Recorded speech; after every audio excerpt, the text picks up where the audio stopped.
ગરગોડામાં તો ગરબા ગાવાની મજા જ પડી ગઈ. જય શ્રી કૃષ્ણ, જય માતાજી.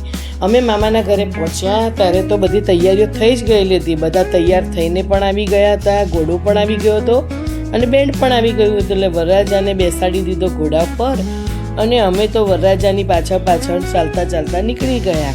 અરે વચ્ચે તો જેમ જેમ 4 રસ્તા આવતા હતા તેમ તેમ બધા ગરબા ગાવાનું મજા પડી ગઈ.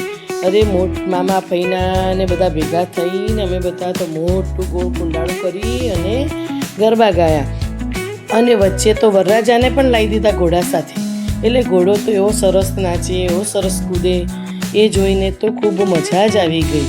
અને નાના નાના છોકરાઓને નાચવાની તો એવી મજા આવી ગઈ હતી કે એવા કૂદી કૂદીને નાચતા હતા. અને ત્યાંથી પહોંચી ગયા પછી કન્યાના ઘરે. ત્યાં કેવું સરસ શણગારેલું હતું.